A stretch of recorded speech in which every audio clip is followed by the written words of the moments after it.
Hi ఇషు. నీకోటి చెప్పాలి ఇషు. ఈనాడు నేను ఏదో ట్రయల్ చేద్దామని నేను వాయిస్ ఓవర్ ఇచ్చి వీడియోస్ క్రియేట్ చేస్తున్నాను కదా! దానికి చాలా టైం పడుతుంది ఇషు. నేను ఎంత డెడికేట్ చేసి దాన్ని టైం తీసుకొని ఎడిట్ చేస్తానో తెలుసునా? కానీ అంత వ్యూసే రావు. రీచ్ అంతగా ఉండదు. కానీ నాకోటి అనిపిస్తది.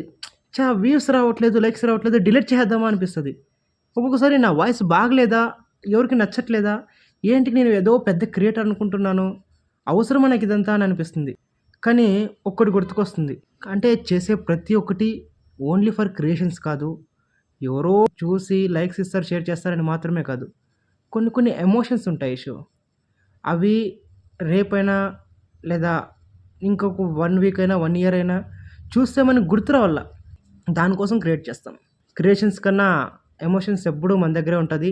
దానికి ఎవరు వ్యూస్, లైక్స్ ఇవ్వకపోయినా అది మనకి చాలా స్పెషల్‌గానే ఉంటది. అయినా ఇషు నాకీ అద్దంలో చూసుకున్నప్పుడు అనిపిస్తుంది. అరే! ఎవరిని చూస్తున్నా నేను? నన్ను నేను చూసుకుంటున్నాను అంతే అని. అంటే నేను ఎట్లున్నానో కనపడాలంటే లుక్కు నేను అద్దంలో చూసుకుంటే కనిపిస్తుంది. లేదా హాస్పిటల్‌కి పోయి స్కానింగ్ చేపిస్తే నా బాడీ లోపల ఉండే పార్ట్స్ కనిపిస్తాయి. కానీ నాది ఒకటే డౌట్ ఇష్యూ. నా ప్రాణం ఎట్లుంటుంది? అంటే అందరూ అనుకుంటారు కదా! మన ప్రాణం ఎట్లుంటుంది అని.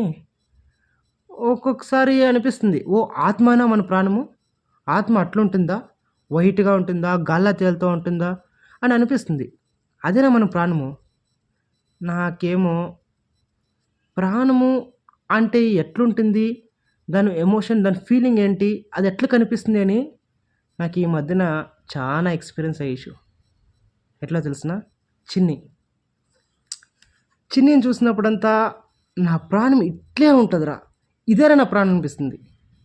అంటే జస్ట్ మాటలకు కాదు. సైంటిఫికల్‌గా అండ్ మెంటలీగా బోత్ ప్రూవెన్.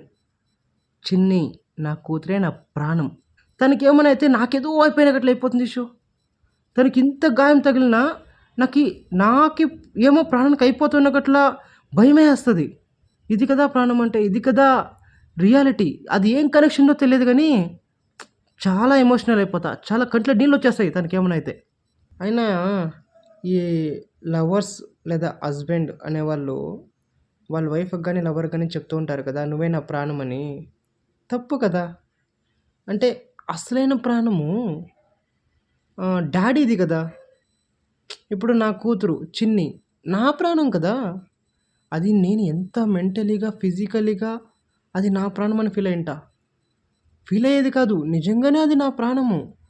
అట్లా ప్రాణాన్ని వేరే వాళ్ళు ఎవడన్నా వచ్చి నువ్వు నాకు ఈ ప్రాణం కంటే ఎక్కువ, నువ్వే నా ప్రాణము అనేసి దాన్ని నమ్మేసి అక్కడ వెళ్ళిపోతే వేరే వాని చేతిలో లవ్ చేసుకుంటూ లేదా మనల్ని వదిలేసి అట్లా వెళ్ళిపోతే ఎట్లా ఉంటుంది? అరే చిన్న సూది కుచ్చుకున్నా మనకి ఎంత నొప్పైతది. ఎందుకంటే మన ప్రాణాన్ని కుచ్చుకుంటుందది. మనకు ఊపిరాడకపోయినా కూడా ఒక్క 5 సెకండ్లు, 10 సెకండ్లు కూడా ఒకలా మనకు అన్‌కంఫర్టబుల్ అనిపిస్తుంది. ఎందుకంటే మన ప్రాణం పోతది. కానీ అలాంటి ప్రాణమే కదరా కూతురంటే. చిన్ని అంటే నాకు చిన్ని కావచ్చు.